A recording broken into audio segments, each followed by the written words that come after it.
Hey everyone, it's Jim and Charles from Melatonin Amps, and in this episode, like I promised you, we're going to have some fun. We're going to put the coupling capacitors on, and there's nothing hard about this. The only thing to keep in mind is the build will look a lot neater if the labels are up and they're all facing in the right direction. Now, like all components, but in particular capacitors, you really want to do a neat job bending the leads. We also have 3 different sizes of these, so make sure you're putting them in the right spots. These are the smallest, the 100 nanofarads or 0.1 microfarads, and they go in the C10s and in the C7s over here. So whenever you're bending them, I'm going to come in with my little spudger tool. I'll measure it, making sure they keep the label up, like so. And okay, so I'm going to want to make the bend roughly about here away from the label.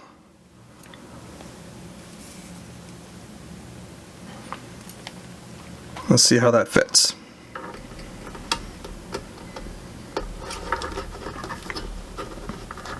And good, it was a little bit tight. I could have gone a little bit wider on that, but not bad. And the next one will be absolutely perfect. And you can always give them a slight twist, not much of one, or you'll snap off the leads. Now, this is where using your bill of materials really helps, because each and every component is identified as to where it goes. So yeah, it's your friend when it comes to making sure you don't put the capacitor in the wrong spot, because you could have problems. So we're going to populate C7s and C10s, and then we're going to solder them all on at the same time. That way, with any luck, we get everything in the right spot. Okay, I'll see you back in a minute. Okay, so we've got all 6 of the C7, C10s on, nice and neatly. Got the leads all bent back, and now it's just a matter of coming in and putting a little flux on and getting them soldered onto the board. Now, the leads on the Vishays are a copper non-magnetic lead, which are really excellent for little jumpers that you might have for a project in the future. So I always keep these. A lot of the leads on many of the electrolytic capacitors are in fact ferrous, or some portion are ferrous, and they're not the best thing to be keeping.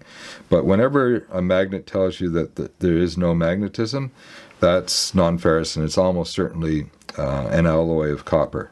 So they're worth keeping. Okay, hop to it, everyone. Okay, and one more tip, because we really don't want to do any possible damage to our coupling capacitors. The signal passes through each and every one of them, unless we bypass them, and we'll talk about that later in the series. I'm going to hopscotch. So I've done this one. I'm not going to do the other lead. I'll come over here.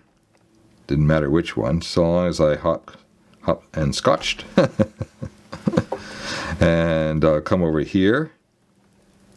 And then after that didn't take. So I'm going to put a little more heat on that and fill and hold and boom. After I've hopscotched my way around, I'd come back and do the other lead. And that way we're not accumulating. What happens with temperature is that it gets soaked up by the component, and it takes a while for the heat to dissipate. So if we put a lot of heat here and we solder this on, and then we immediately go to the other side, the other end of the component, we actually will add up. So whatever heat is in the capacitor now gets doubled or almost doubled. So we increase the risk of damage. So hopscotching around when you're soldering is always best practice. Okay, and talking about hopscotching, hop to it, everyone. Okay, I'm just about done, and I'm just soldering the top side of the board. And I want to make sure to give you guys the heads up to watch to not touch the capacitor with your iron, or the body of your iron, or anything else that can melt for that matter, because these are just heat shrunk on labels and they will get mucked up. So just, if you've got a tight spot like this, just come in, get everything set up, get a little bit of solder on your tip, and just slide in carefully and use the position you're on the pad and the lead to kind of hold you steady where you want to be. And there, Bob's your uncle. I'll show you the whole board in just a second. Let me get the iron put away safely. You know, one of my favorite, I shouldn't call it my favorite, one of the worst habits I have is presuming that my iron is put away in its holder and I miss the holder. So, yeah, always take the time to observe what you're doing, because that'll avoid, lots of mistakes. Okay, so here we've got the input capacitors for the XLRs. They're all 1 microfarad. A little further down, we've got the 0.1 microfarad or 100 nanofarads, the little guys. These are on the RCA jacks in. You notice they've all got bypass jumpers available. And we'll talk about that later in the series. Over here we've got a couple of small ones. And through the middle here we've got 1 microfarad. Smaller ones over here. And on the output we've got 2.2 microfarads, the biggies. Now, I'm sure some of you are curious as to why we've got 3 different sizes of coupling capacitors. So I'm going to just give you a very brief answer.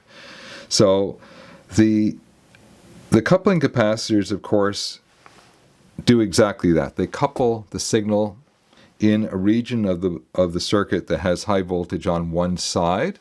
And what it does is it allows the signal, the AC signal, to pass through the capacitor. Capacitors will block DC, of course.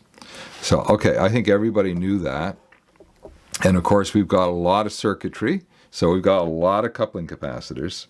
Now, what you may not know is that it doesn't matter whether it's an electrolytic capacitor or a metallized coupling capacitor that's non-polarized. These are all non-polarized, so it doesn't matter which way you turn them, though as you can see we've oriented the labels all in the same direction. But whenever you put a capacitor in circuit, in most cases you're actually creating a filter. So the capacitor value will partly determine the cutoff point of the filter. So it's very important that if we want a full frequency audio band to pass through our coupling, that we size the capacitor so that we are at least a little bit bigger than the frequencies that we want to pass. There are exceptions to that rule. Sometimes there's noise on the other side, or we are trying to create a filter, in which case the engineer will design the capacitor for a really tight frequency cutoff. But that's way beyond what we're talking about today. So, yeah, so that's why we've got 3 different values, and the largest value, the 2.2 microfarad, is on the output stage. And the reason why we put such a large value on the output stage is because we don't know what the loading of the output will be on the next piece of gear that the preamp will be driving. As a result, we can't closely calculate the actual cutoff frequency.